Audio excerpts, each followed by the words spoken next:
go from there. Maybe.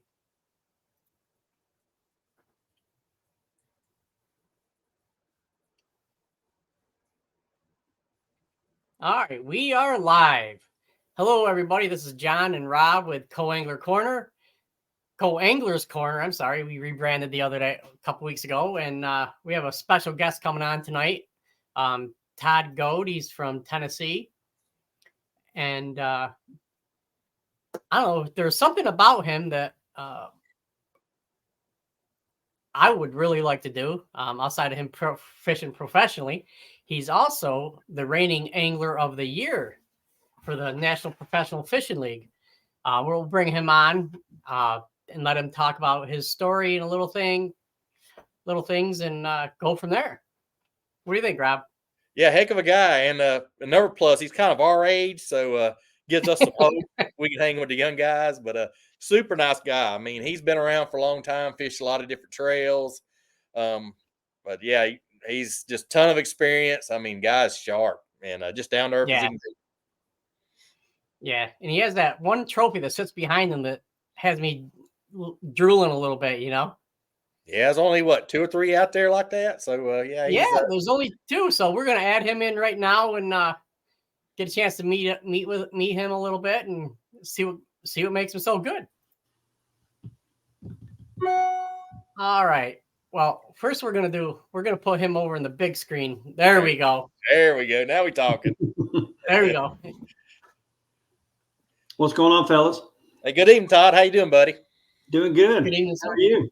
How are you? Good. Doing good. How's the weather down there? It's cold. It's winter. It's winter time finally here. Got cold nights, and yeah, it's wintertime fishing is definitely set in here in East Tennessee, and I'm going to go over to Cherokee tomorrow and make a few casts, see if I can't catch some winter fish in some old haunts. So sweet. Nice. Yeah, man. Nice. Yeah. So Rob and I we were talking before you came backstage, and just some of the accomplishments that you've had. I know you said you were kind of a no-name, but when you look at your accomplishments, I wouldn't really consider you that. Even before the NPFL. What are you, 20% in top 10s, 25% in top 30s in the MLF, and you did pretty good in the Bassmaster series as well. So I wouldn't really shy away from that. Yeah, I was, and I understand why Bass went to making you fish all 9 to qualify for the elites. I get why they did that, but I was the guy, if I'd have made it on 3, I would have went. And man, I stubbed my toe in Florida the last 2 years, and had good finishes the last 2 events. If I could have and it wasn't from not finding the fish in Florida, it was getting them in the boat. Both years in a row, just had a chance for a top 10 in both events, and it just wasn't meant to be. But yeah, fished a lot of BFLs. In the Southeast, I lived around Lake Lanier for 20 years, and fished a lot of the Savannah River BFLs and Bulldog BFLs, and just enjoyed hanging out with those guys. That was a fun bunch of people to travel with and hang with. That's that grassroots. That's some of the camaraderie at that level is so fun. I see Rusty's on the show. I've known Rusty for years. Rusty's a good dude. And yeah, he said you were doing pretty good in the BFLs and stuff. So yeah, I've done pretty well in the BFLs. And in 2019, the regional was on Hartwell, and one of the divisions to qualify was a volunteer up here in East Tennessee. So I got to come up here and fish that division and hang out with a bunch of my buddies I fished against in college and even in high school. And, it was fun to catch up with a lot of those guys. And I think I ended up finishing 6th in the division that year, and then made the All-American at Hartwell in that regional. So that was nice. A fun time. So outstanding. Fished a lot. The BFLs allowed me to still fish tournaments and, not be away from home. You go practice a day or day and a half, 2 days, and have a one-day tournament and go home. So now that my wife and I, we've been empty nesters since 2019, and we built our kind of forever home up here in East Tennessee, and timing was right, to fish the NPFL. So I'm really enjoyed my first year last year, and I think I finished 13th in AOY last year, and my worst finish was at Hartwell of all places. But learned a lot. Went to Florida again last November. Learned a lot down there then, and I made a check down there and had, just gained a lot of experience down there. So excited for next season, and it's been awesome. Nice. Excellent. Now, I also read that you're a pretty good golfer. Yeah, I used to be real good. I mean, not bragging. I'm anybody that knows me, I'm kind of understated with that, but getting older, it's I'm kind of a hack from way back now. I can scrape it around and probably shoot in the high 70s now, but there was a time I could score pretty good, but I can still get it out there a little bit. I enjoy it. That's good. I'm in the mid 80s. Unfortunately, that's only for 9 holes for me. I love the game. Steph's husband's on here too. He's a golfer. I'd like to play with him once too. I hear he's a really good golfer. Yeah, nice. All right.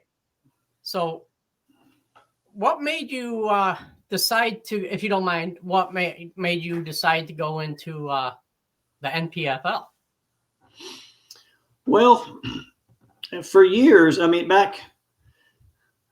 I've had friends that fished the FLW Tour way back in the day, and I fished the Toyota Series in 2017, I think, and I've had a chance to fish the FLW Tour a couple of times, and timing just wasn't right. I had both daughters raising them, and both of them were playing travel softball, so my wife and I kind of divided and conquered on the weekends in the summer, and I just wasn't gonna not be there for the family. It's a big commitment to go out there and fish a 9-event schedule plus a championship, and to be gone for 9 weeks, it's 2.5 months of the year.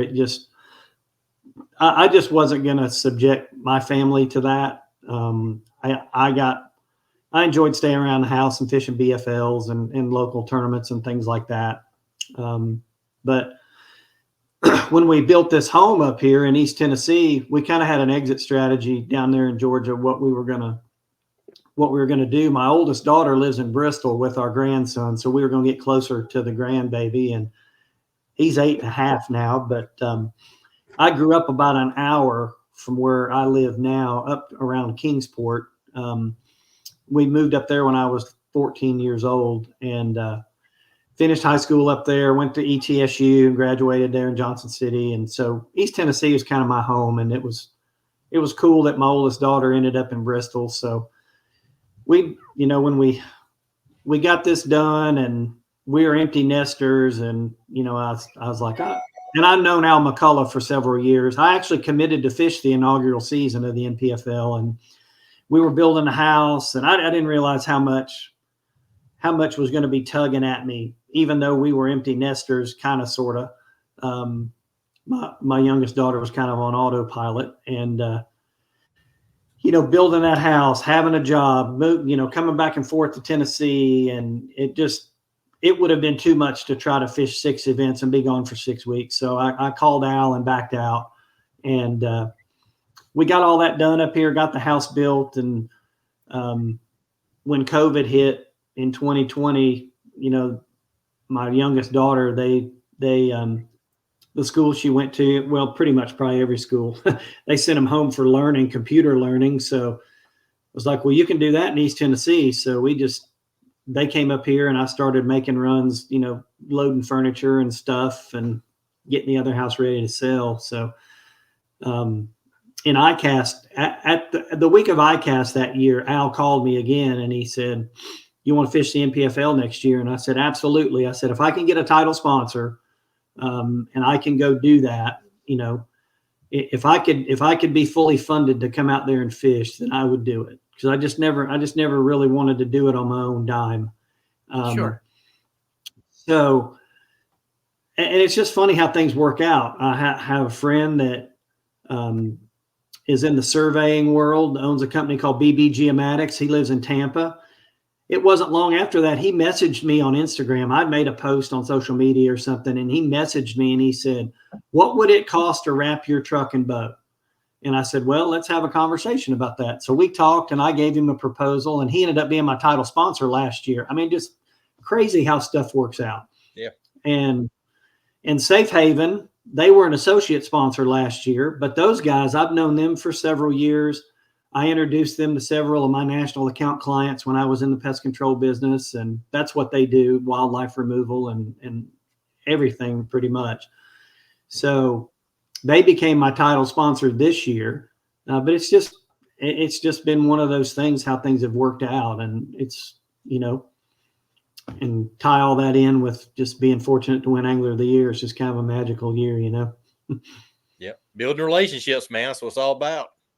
That's what it is in the fishing business. Anybody that's been doing this a long time knows that, relationships matter, and creating value for your sponsors matters. So it's, I've got a lot of long-term partners. I was, even fishing BFLs, I had some really nice sponsor partners that, that are still here with me today. So, it's pretty cool, to have them along on the journey too. Absolutely. Nice. And Right. I like the NPFL schedule. They kind of space things out. And I noticed they don't really have that many spawn tournaments, which I really don't like. But their scheduling and how they spread stuff out is really nice. Yeah, it worked out really well this year that our championship, from this year is going to be in March at Amistad, like March 3rd through the 9th. So we don't fish again until the second week of May at Hartwell. So we don't have a spawning tournament, which is great. And one of the things that drew me to the NPFL too is we fish in the fall, and I love fall events. I mean, fishing in East Tennessee. I mean, I've won more money in East Tennessee in the fall. Douglas, Cherokee, Boone, South Holston, Fort Loudon, you name it, Watts Bar. I love fall fishing. I always have. Fall and wintertime cold water fishing, and that's what one of the cool things about it is, kind of 2 in the spring, 2 in the fall, 2 in the summer, 2 in the fall. So, we've even been told, Brad made a comment one time. He said, we can do whatever we want to do with the championship. It may not be in March in 2025. We may wait till the end of the year and have it somewhere else. We can do whatever we want to do. And I was like, that's pretty cool. I like that. That's good. That's good. Hey, New York has some It's great cool. bodies of water for the fall. Oh, yeah. Water's a little hard up there, though. No, not yet. Now you can.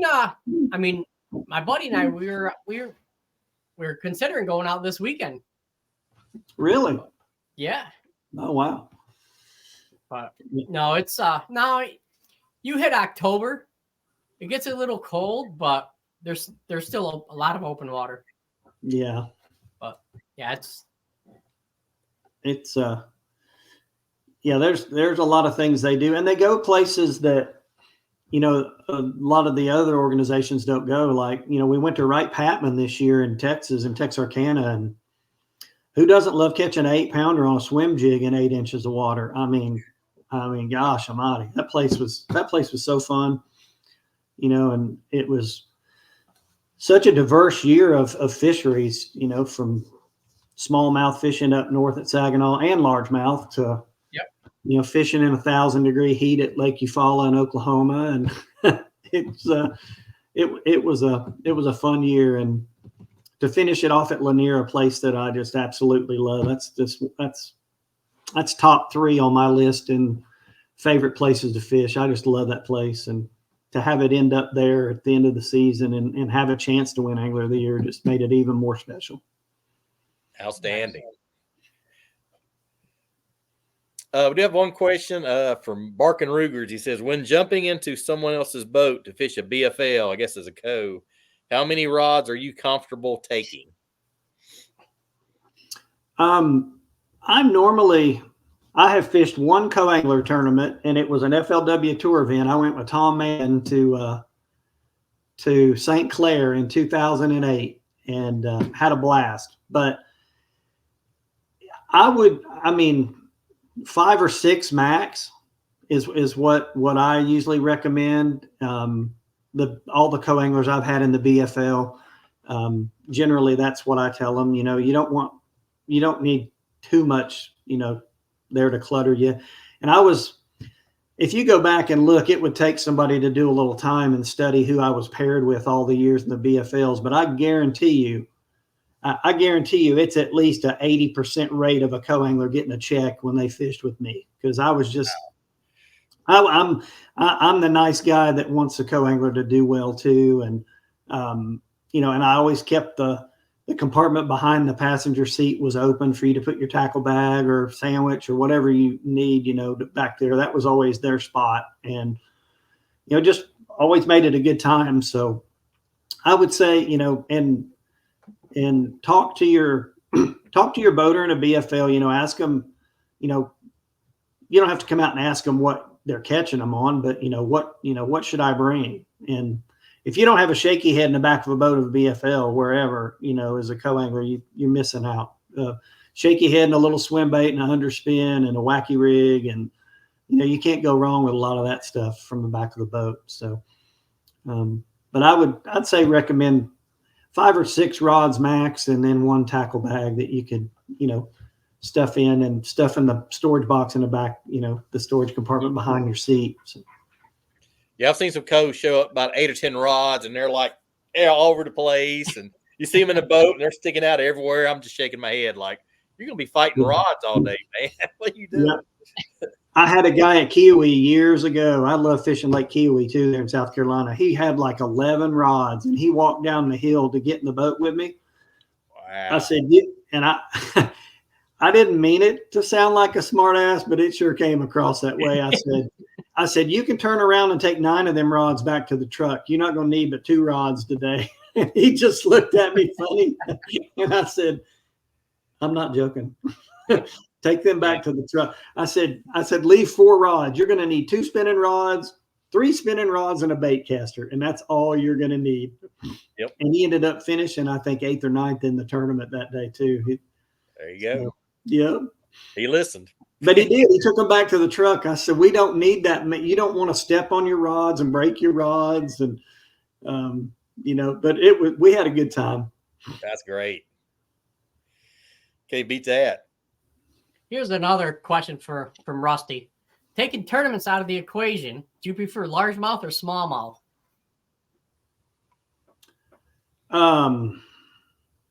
Probably smallmouth. I mean, I love largemouth fishing too. It's probably 50-50, Rusty, but I love going up north for smallmouth. But there's a lot of smallmouth at Douglas and Cherokee now. Douglas is really starting to be on the uptick for really nice smallmouth. You can catch them on little swim baits and underspins, drop shots and jigs, a whole bunch of things.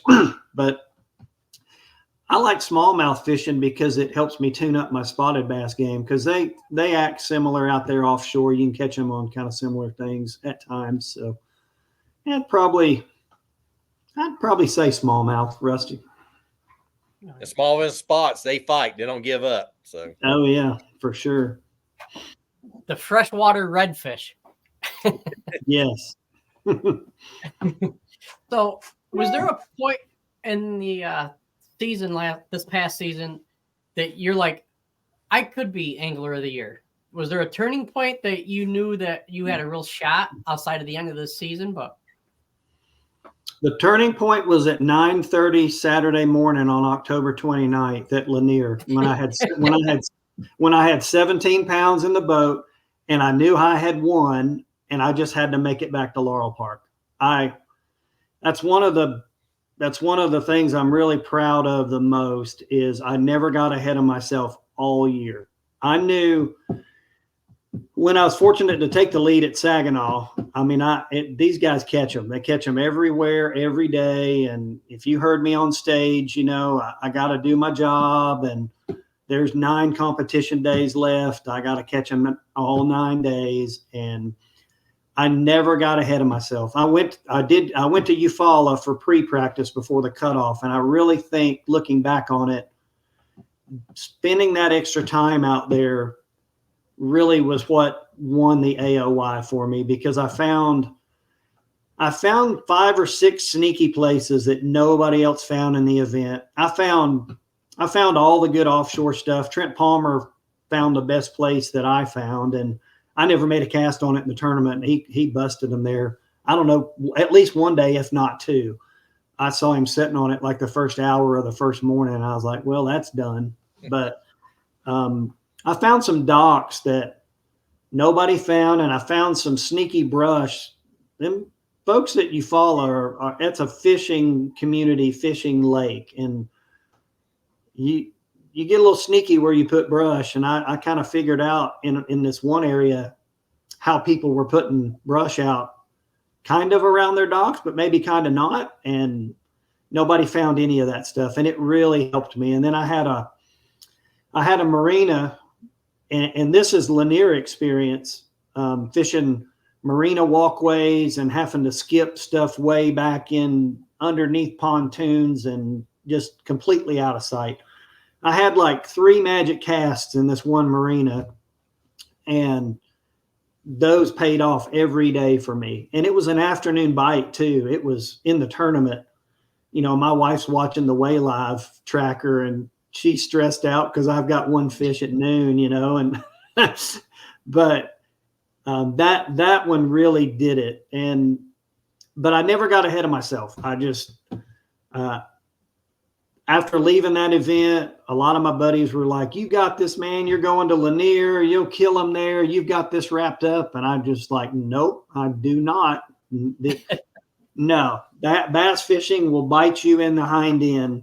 And I mean, I missed the All-American by 2 ounces at Lanier one time and missed it by 6 another time. So I never got ahead of myself. And even the second day of the tournament, when I had 13 pounds, it was a grind. And it was exactly like 2 of those BFL days where I missed the All-American. It was the same kind of grind. And I'm like, and I was fortunate to catch them early. And then I culled, I think, once or twice after like 10:30 or 11 o'clock. It was a grind. And I had a long day too. So my mindset going into the final day, I mean, I really thought I could zero the 3rd day. That's where my mind was the 3rd day of the tournament at Lanier. And then I go down there, and I mean, I knew where they were living, and I got a good bite early on one place, and I went to another place that we call, my buddies, you know, Rusty Evans and Tom Mann, we call it Jimmy's Hole, because one of Rusty's buddies years ago, we were fishing a big tournament there, and Jimmy stayed on that place all day. It was a 2-day tournament, and he caught like 18 or 19 pounds there and was leading the tournament. And we laughed because Jimmy couldn't catch one in a 55-gallon drum, but he caught 19 pounds off of that spot. And so we called it Jimmy's Hole from then on. And when it's just your time, it's your time, because it is a community hole. It really is. And I come around the corner about 8 o'clock in the morning with the 1 fish I had from my first spot. I come around the corner and nobody's sitting there. And I mean, it was just, I catch a 5 and a 4 something and a 3.5. And I mean, it just like that. And then that's, you know, when it's your time, it's your time. And I after they quit biting there, I went and fished another place, and I could look up there and see Jimmy's Hole, and 2 boats were on it. Like, I hadn't been gone from it 10 minutes, and 2 other boats pulled in on it. So it was like, yeah, it was just meant to be. Yeah. All right, Stephen Pellerin, what 24 tournaments are you looking forward to the most? I like them all, Stephen. I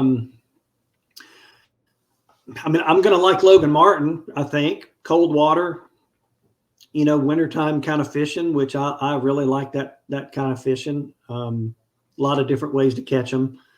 I'm looking forward to that one. I'm looking forward to going back to Saginaw, catching, you know, 50 to 75 a day on a buzzbait. I mean, it's no secret, largemouth. It's stupid up there how many largemouth are. are in that place. And Rusty, to answer your question, when I go to Saginaw, it's largemouth, but it's not the smallmouth lake like Lake Erie is or St. Clair. I mean, there are good populations of smallmouth, but they're hard to find. When you find a school of smallmouth at Saginaw out in Huron, normally, 10 fish max, whereas Erie, you can find a 30, 40, 50 fish school. So I'm looking forward to that one. I'm looking forward to Hartwell too. Hartwell, the second week of May, can be in that couple of week post spawn funk too, where 12 pounds a day is real good. And I like a tough tournament on Hartwell. So, I mean, I really like them all. Looking forward to going to St. John's in September, because that's part of the St. John's I've never fished before there in John Cox's backyard. So, yeah, I don't know. I'm looking forward to all of them, but I guess if I had to pick one, I'd probably say Logan Martin, because I do have a decent amount of history there too, and again, cold water kind of fishing. So Nice. Outstanding. Have you started looking at Almstead yet for a championship? Kind of scouting, looking at maps, everything yet? That's definitely a big fish lake. a little bit. Yeah. Yeah. A little bit. I've been kind of focusing on Logan Martin and tackle prep and, kind of rigging rods and getting tackle organized again for next season. Nobody's going to remember who finished second in a championship. So, I mean, I'm going to show up with big swim baits and big jigs and, big glide baits, and maybe get that to work. But I mean, they'll bite little stuff there too. But, I'm going to swing for the fence there. It should be fun.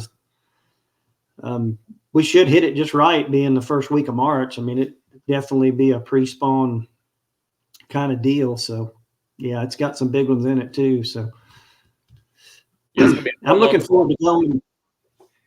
Yeah. And there hasn't been, none of the organizations have been there in quite a few years too. So, it'll be good to showcase the lake again, and hopefully it'll help the Del Rio community out as well. So definitely got some big ones in it.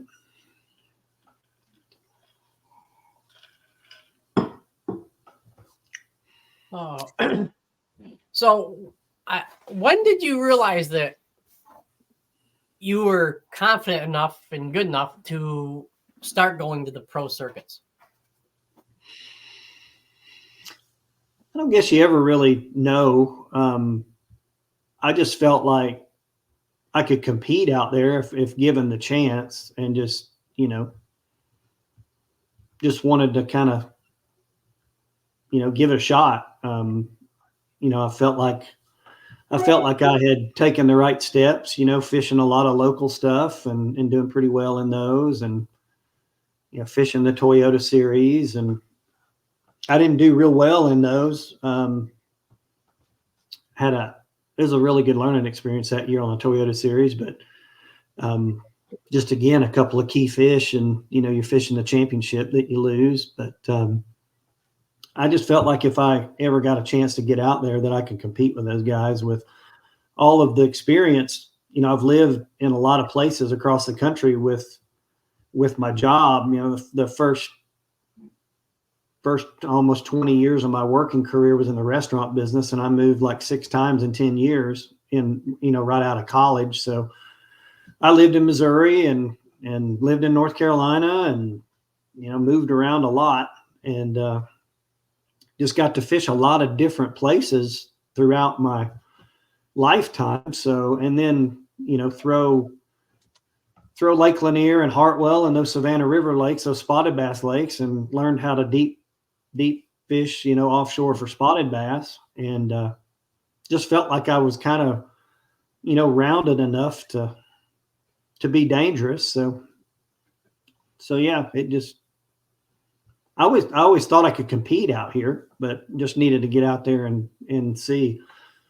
I've joked about it though. At winning AOY this year, I said I'll be lucky if I even catch a bass next year. The kind of special year this one was. Who knows? I may not even catch one next year. Well, if you start the season off that way, I think you should give your father a call. I think he'll give you some advice. Yes, he will for sure. I know Yeah, he's we were watching too. For those of you who didn't get the privilege to the pre-show, we were talking, and Todd was saying how good of a fisherman his father is. So the apple does not fall far from the tree on that aspect. So, and Yeah, he's Brian said you could have competed at any level 35 years ago. yeah, I paid him to say that. He's one of my best friends. That's okay. we All right. we went to East Tennessee State together. We fished a lot of tournaments together. We won a lot of tournaments together. Yeah, he's a great friend. We have spent a lot of time in the boat together, and it was funny how we met in college. I think it was an English lit class. I had won. Johnson City had their Spring Fest tournament. It was the first tournament, the first inaugural one, and I ended up winning the tournament. And he overheard me talking to somebody that I'd won the tournament, and he came up to me and was talking to me about it. And he said, "You didn't win that tournament, did you?" And he thought I was kidding. And I think it was a Tuesday, Thursday class. I can't remember. Brian, correct me if I'm wrong, but I showed up the next time in class with the newspaper article, and we've been fishing together ever since. But yeah, he's a great friend. Hey, it takes a lot of them to great friends, great family to make fishing a career. Absolutely, I've been blessed to have a lot of good friends out there, and he's one of them. Yeah, we're actually going to fish Cherokee. I think it's next Saturday. They're having a New Year's, or yeah, it's the Saturday after Christmas. I think we're fishing together in one of those little New Year's deals. So nice. Yeah. Well, it's supposed to be 50 degrees up here. If you want to come on up for Christmas weekend. Oh wow. Yeah. I think it's going to be 50 here too. Yeah, it's going to be 50 and rainy in Kentucky, so about usual. You need to go to Cumberland and go back in them creeks and throw a big spinnerbait. Then you know what to do when it's when them run-ins are coming in like that. Oh yeah, yep.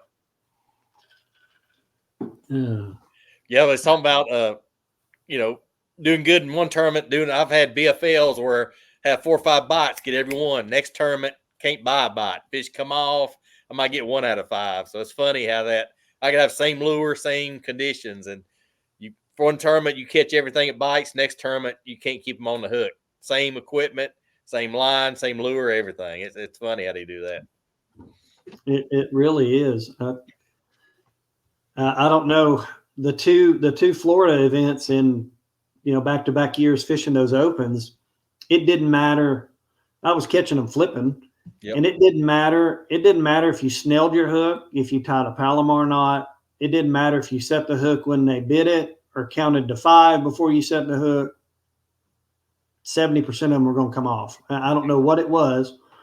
They just were not getting the bait good. Yep. And it was just one of them crazy things. Yeah, I've had the same thing at Chickamauga on frogs. They have 10 blow-ups and like just sit there and let the frog wait till it disappears and nothing. So I feel you on that. Man, there's one that haunts me too. The first morning on the Harris chain, it'd be 3 years ago now in February. I pitched in this reed head, and it was one reed head in a canal, and I got a bite in there in practice and shook it off. I'd cut my hook off, and I knew it was a big one because it was like doing. And I pull in there about 9 o'clock that first morning, and I made that same pitch in that reed head, and it hit the bottom, and it went doing. And I set the hook, and it was.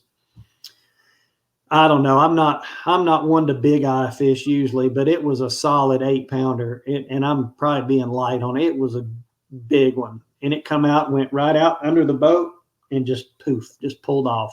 That one fish alone would have got me a check, but everybody has those fish that haunts them all their life, and that's one I don't know that I'll forget that one because it was a dang big one, and it kicked my butt.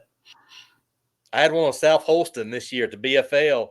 if dark and it's cloudy, kind of stormy. I was fishing spinnerbait, come over this little limb, how it kind of rolls over limb, and this bass, like 3-pounder, come sharked it. Gave him to the boat, gave him about a 3.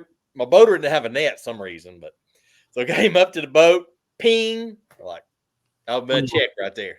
Oh man! I caught a couple little keepers after, but yeah, that one haunts me. I've had that one. And, you gotta have a net. You should have smacked him upside the head for not and having he had a a phoenix. net. And he had a phoenix, with the net thing. I was like, "Come on, man!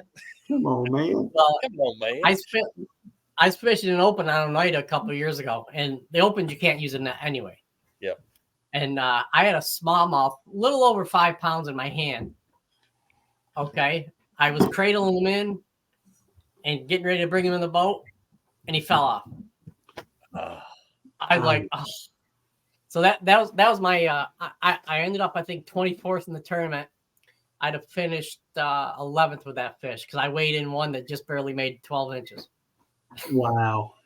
Yeah, so that was a little over. That was almost a 4-pound call that I had right there, and there was an hour left in the tournament. I mean, the weather wasn't the best. We had like 5-footers out there, and yeah, that's not easy with a light line because I was using 6-pound test and 5-footers and no net. Wow. Bad combination. Where at? Thousand Islands? No, Oneida Lake. Oneida. Okay. Yeah.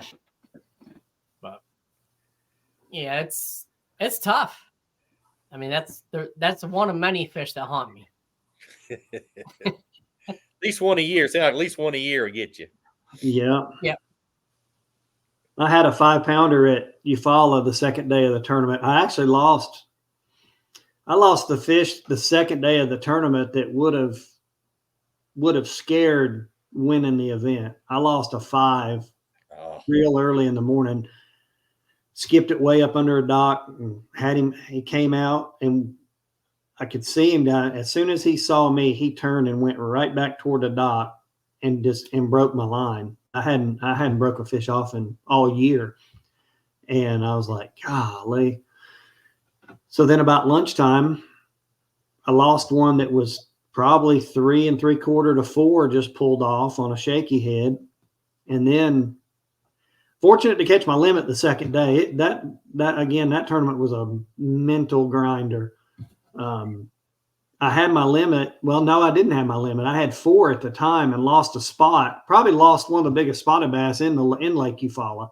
It was 3.5 or better. Made that magic cast of that marine I was telling you about, and he was on it when it hit the bottom and had him coming, and he just pulled off. And I went one slip up and caught my 5th keeper, caught one like 2 3/4. So you take those 3 fish, and I'd had a, I don't know, 15 or 16 pound day that second day would have really, really got me way up there. But I said the whole time on that one, I just got to weigh in 15 bass in that event. I don't care what they weigh. If I weigh 15 bass, I'm going to be fine going into the last one. And never got spun out. When you get old, you don't get spun out. So that's good. I just shook it off and went on to the next one. So just keep on grinding. Trying to get the next bass to bite. Yep. So, we're about 40 minutes in. It doesn't seem like it, but we are. What was your favorite? What is your favorite technique to use? Or, you don't have to go exact baits, or you can just generalize if you'd like. Or the most confidence in. There you go. Yep. It really depends on the. It depends on the time of year. It depends on the lake. Not to plug my own stuff, but at Lanier in June, you better be throwing a pulse jig, a pearl white 3/8 pulse jig. I mean, you're going to catch more 4-pounders on that over brush piles. It's just, you talk about a fun thing to go do. It is such a blast to do that in a Zoom Super Fluke. I mean, the month of June is one of the funnest months to ever fish on Lake Lanier. The fish are offshore. They're out there relating to brush, and you can just catch 40 or 50 in a day doing that, and have a 20-pound bag of fish. I don't know. I mean, I'm old school. I still love throwing a spinnerbait. I like throwing a rattle trap out here in the winter. I like throwing them little crankbaits. John at Greenfish Tackle makes an amazing little balsa crankbait, 3 or 4 different models, like a smiley and a slim and a long kiss is what he calls one of them. But I love throwing little crankbaits around. I love flipping in Florida. I mean, I don't know that I have a favorite, but I can say without a doubt my favorite this year was the swim jig fishing at Wright Patman. As many fish as I caught on that thing in 3 days of competition, that was so fun. I mean, just seeing a 3 to 8 pounder just sharky swim jig. I mean, it was crazy. So for this year, I'd have to say a swim jig. Well, that kind of led us into this next question. Pretty good segue, if you want to ask me. If you had to pick a go-to crankbait, what would it be? It'd be Greenfish Tackle crankbait first. Then I'm not sponsored by them, but I love throwing a rock crawler too. I like that bait. Caught a lot of fish on that crankbait. I've caught a lot of fish on that Spro MD55 too, that little square bill that they make. I like that crankbait a lot. So I like to mix it up on time of the year. There's times of the year fish don't want a crankbait with a rattle in it, and that's when I'll throw the little balsa baits and those kind of things.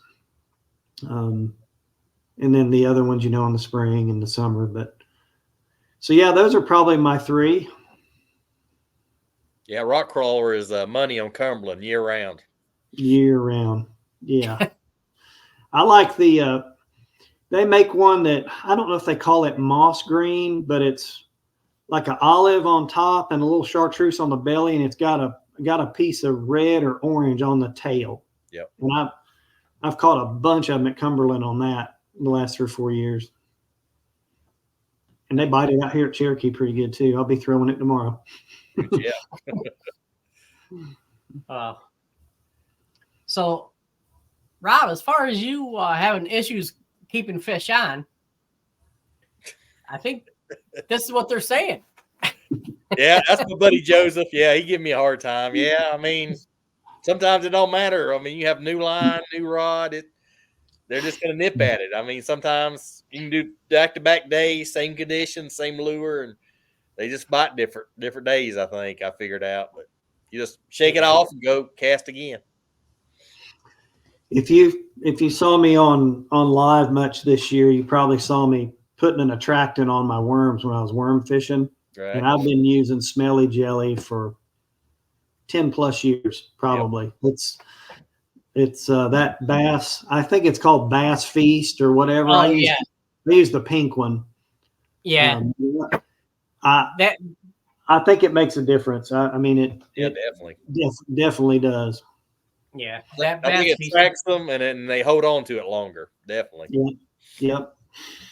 That bass, I used to work in a bait shop. We sold a lot of smelly gel. And that Bass Feast, the first time I opened and took a whiff, I almost lost my breakfast, lunch, and dinner. My travel partner on the NPFL, Angel Rosario, he's from Kalamazoo, Michigan, and if he was on here, he would laugh. He's like, you've southernized me. You got me fishing a shaky head. You got me using smelly jelly. You got me throwing these crankbaits and this jig, and he's a believer in the smelly jelly now too. Oh yeah. Yeah, I actually melt mine down a little bit and throw a little extra garlic in there. Oh yeah. I mean, that's a good tip for a co-angler too, since this is a co-angler, focused podcast. That's something a little different that your boater probably isn't doing. Anything like that to get you an extra bite or two in a day is going to be the difference between you making a check or not in the back of the boat. So always carry you some kind of attractant, whether it's that or bait fuel or whatever, but makes a difference. Just don't carry dip and dye. You'll get the evil eye. Yeah. I had a guy knock a bottle of chartreuse dye over in the boat years ago, but they made a neutralizer back then. It was clear. And I don't know if I can't find that anymore. I don't have that dye in my boat anymore, but I've looked for the neutralizer and I haven't seen it. So I don't know if they still make it. I think that I still see it at some local mom and pop shops here and there. So Well, that's cool. That stuff works. That guy had a bottle of that and poured it on there and it just poofed, went away. It's crazy. Wow. It still smelled like a steakhouse with all the garlic there on the deck, but or Italian restaurant. Italian restaurant, yeah.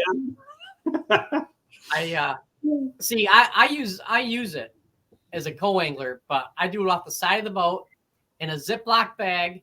I don't open it on the boat. I make sure I'm holding over the gunnel. Do that because hey, that's not my boat. I don't want to offend anybody. I don't want to break anything. So. Yeah, I like double bag it. If I do bring it, I double bag it. I try to dip them the night before, but even if I do bring it, I'll double bag it. So yeah. I was always good at knocking stuff like that over too when I'm in the boat. It doesn't matter. It can be 10 foot from me on the boat and I'm gonna knock it over for some reason. Yep. All right. Rusty Odom says you're getting in the Mark William Flick area in Michigan. How do you know Flick, Rusty? I've known Flick for years. Him and Angel are best friends. But yeah, I've known Mark for quite a while. Then we got another question for all of us. Any noticeable difference in the scent sprays versus jelly versus full liquid dip? Do you think the application method make a difference? I don't know. I had some. I bought some Gulp spray because last year, because we went up north twice, and I don't know that spray made a difference, but I did notice a difference putting the smelly jelly on my jig and my Ned rig. And it's funny, Brian Bowling will attest to this. When we were in college, we used to night fish on Cherokee a lot, and you could catch 40 or 50 fish at night. We used to catch them on a salt and pepper salty crawl on a Texas rig at night.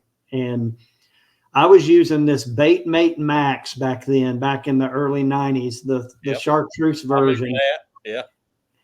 And he wouldn't use it. He was so stubborn. He's still stubborn to this day. I pick on him because he's so stubborn. He's an accountant that's got the first dollar he ever made still. But we ran out of that stuff, and we put the boat on the trailer because Morristown's just right up the street from where we were fishing. We went to the Walmart and we got some more of that and stopped at KFC and ate like 100 chicken littles back then and went back to fishing. And he finally started using it though later on at night because it definitely made a difference. He wasn't catching them and I was wearing them out. So that's funny. For me, I prefer the gel over the spray because I think the gel stays on longer. And also, like the smelly jelly with the garlic, it does give a little bit of a chartreuse hue to it. Mm-hmm. So. Yeah, the Bass Fest or Feast one almost has the flake in it like a cotton candy worm would have. When you put it on there, it gives it a little extra. I know it made a difference at Santee this year too when I was flipping that Zoom Mag 2 worm around the cypress trees. I was using it a lot then too. All right, Todd, here's another good question for you. What does a wife think about this crazy fishing addiction? Does she fish also and travel with you? Well, I know what your wife thinks about it. Yeah, I know what she thinks.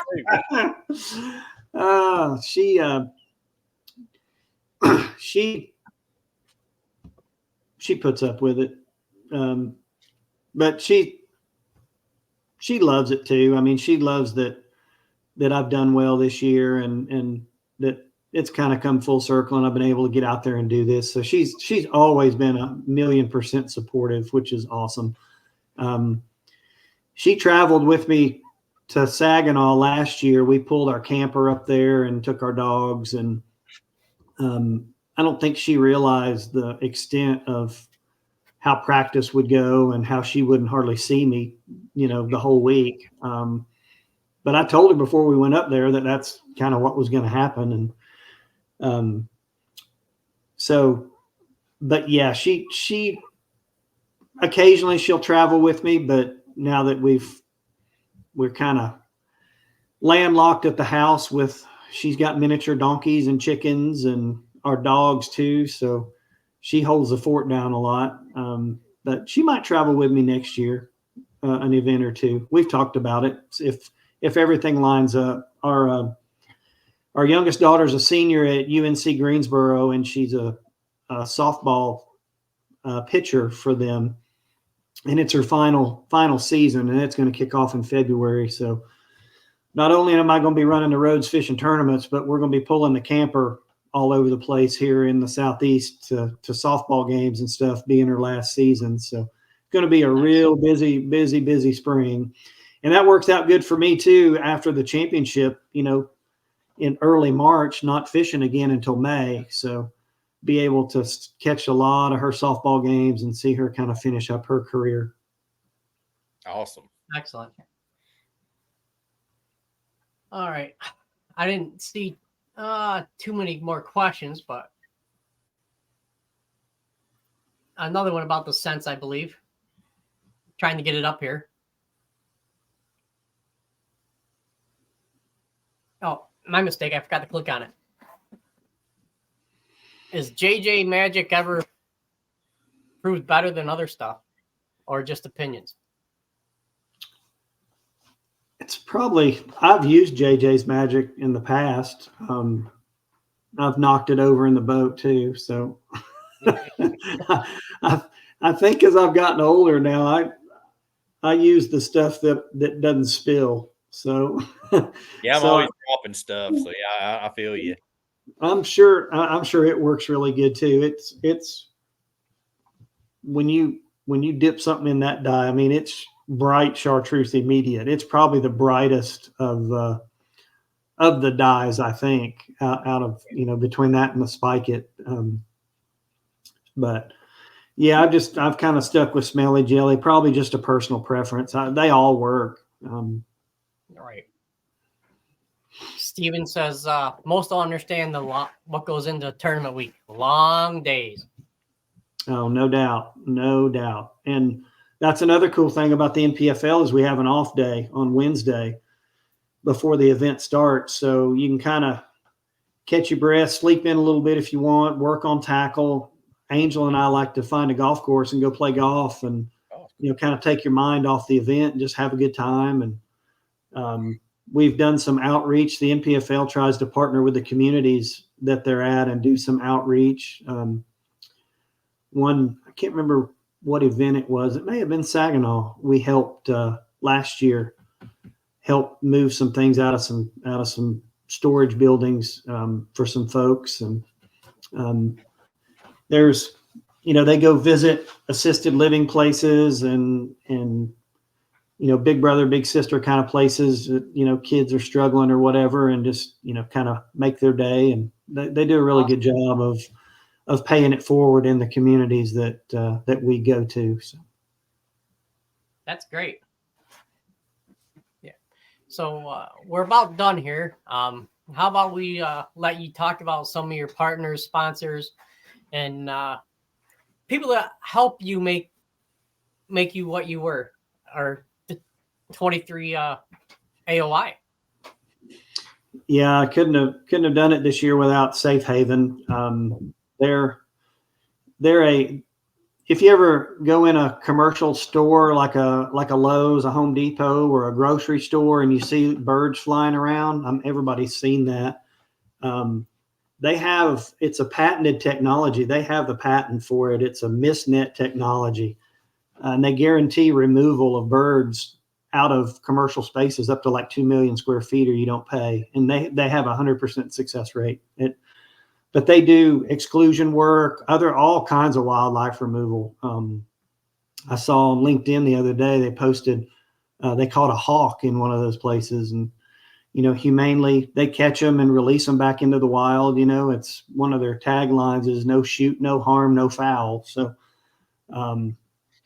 so those folks amazing part of my success. And, Zoom Baits, I've known those guys for 15 plus years there, and, they support me tremendously. I've helped design a few baits and some colors for them and things like that. So, Greenfish Tackle, Green Pond Landing over at Lake Hartwell, John Meagle Chevrolet in Dawsonville, Georgia. I've bought every truck I own from them since probably 2016. They're just they love the outdoors. They get out there and hunt and fish, and it's a cool dealership. Service is great. It's not your stereotypical car dealership. It's a really cool experience when you go there. Great folks. Z Decals in Flowery Branch, Georgia. They do the best boat wraps and truck wraps, carpet graphics, all your decals and carpet things. They do a phenomenal job with that. I know I'm forgetting people. Boat Logic's mounts. I've ran Boat Logic's mounts on my boats for the last 5 years. Angler Tungsten, awesome tungsten weights. Cast Fishing. They've got a little Prodigy swim bait that is wicked on smallmouth. Up north, John, you ought to check them out. They have a swim bait that looks like a morning dawn color, and it catches the heck out of smallmouth. But those folks have supported me. Skeeter Boats and Yamaha, ran that Skeeter FXR 21 all over the place. Hadn't turned a wrench on that engine. I had one little hiccup at Santee, but it was in the trim unit, and it didn't bother. I could still fish and run, but things happen. Who else? Arc Rods and Reels, Arc Fishing. Didn't break a rod all year, and I high sticked quite a few largemouth with that buzzbait at Saginaw. I was laughing if I was going to break one of Cobb's rods, but never broke a rod. Just amazing company. Who else? Of course, the company I'm co-owner of is Pulse Fish Lures, and we make scrounger type bait and swim bait heads, and we have 100 different SKUs now in our product line. So you can check us out at pulsefishlures.com. Let me see here. Power Pole.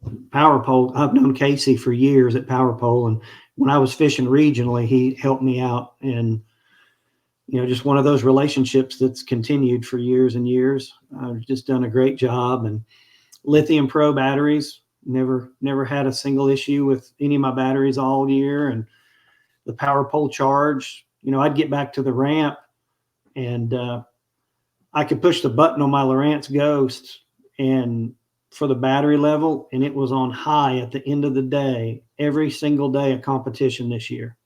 Wow. And it's crazy how good the batteries are, how good the trolling motors, was on battery life, and how good the batteries were. But Lowrance, I've had a Lowrance on my boat since 1986. I mean, it's all I know. And that Active Target 2 it's really, really good. Sonar Pros there, Trent Palmer there in Cumming, Georgia, rigs boats, does an amazing job rigging boats. He's got the best harness on the market for rigging your electronics. Hopefully my new boat will come in right after Christmas time, get it down there, and he can get it rigged out. But they do a phenomenal job. So one thing I'm going to be doing next year is I've partnered with Travis Jewell. He's not going to fish the NPFL next year, but he started a company called Sponsorless. And it's a way for folks out there to actually show sponsors the value you've created for them, instead of, you mentioned one of your sponsors on a social media post. Well, you can't gauge who goes and buys the product from a social media post. And what I'm going to create through Sponsorless If you go to travisjewell.com right now and look at his page, that's what my page is going to look like when I get done talking to the sponsors that want to participate with me on my profile page. So next year out on tour, when I'm on stage, I'll be saying, go to toddgoade.com and, shop with the people that have supported me. And I'm working on getting some discounts from some of my sponsors, and they can go click the link, go to toddgoade.com, click the link, and it takes them to that company's website. They're going to input all of the things in the website sponsorless is to make it automatically apply the discount at checkout. So it's one place to go for, probably buying carpet graphics at Z Decals or Power Pole wraps or Raptor wraps or, Greenfish tackle for discount on some crankbaits or jigs, or Angler Tungsten for a discount on weights, or Cast Fishing for a discount on their Prodigy swim baits. So I'm working with my partners right now to get all that stuff set up. Hopefully I'll have it live by the time I leave the house to go to Logan Martin. So it'll be a good way to show my sponsor partners the value that I create for them throughout the year, because it'll give real-time data of how many clicks, how much product's been sold through there. So, I think it's going to be a great way to bridge that gap, because, companies out there are doing their thing and they've got stuff going on, and fishermen are out there doing their thing and they've got their stuff going on. Well, this is kind of a way to bridge both of those together. So I'm excited, really excited about how, the trajectory of how that could go for me and for everybody else that could participate in Sponsorless too next year. Excellent. Definitely. Well, Good. Yeah, it does sound interesting. I mean, me as a business owner as well. So it's basically an affiliate, it's an affiliate kind of a platform. So you're going to get a commission, anybody that logs on, and creates a profile, anything. If you go in, they're working on what they call the Sponsorless Collective. They're bringing big companies on their home landing page in the collective. So if you promote companies in the collective too, you're going to get a commission from those people that come and shop on your site, buying stuff through that collective as well. So it's a really good concept. I hope it grows a lot of wings next year. It should. It really should. And it's a great way for it's a great way for a regional type angler to kind of get a foot in the door with some of these companies too, and establish those relationships to people that they're looking to maybe fish at a little higher level, and it's a good place to start too for somebody. Yeah, absolutely. Sounds interesting. I mean, I think we'd like to have you on to talk about that. Maybe you and your partner can come on and talk about it, and when it gets official, when everything gets rolled out. And yeah, for sure. We can have Travis from Sponsorless come on, and he can go into really great detail about it. I've got some calls lined up after first of the year with some of my partners too, to get things set up. So it's going to be exciting. Excellent. Yeah. All right. Well, we're a little bit over an hour. I apologize for keeping you a little longer than we thought we were going to, but no, it's all good. And real quick, I know you was at East Tennessee Fishing Expo last year. Are you going to have a booth at East Tennessee Fishing Expo this year or next year? Sure. Yeah, we sure are. Absolutely. Okay. Good deal. Yep. Yeah, come by and see me. Sure will. Cool. All right. Well, thank you very much, sir. Appreciate everything. If you want to stay backstage for a couple minutes afterwards, we'll talk to you and see about getting some other things going and go from there.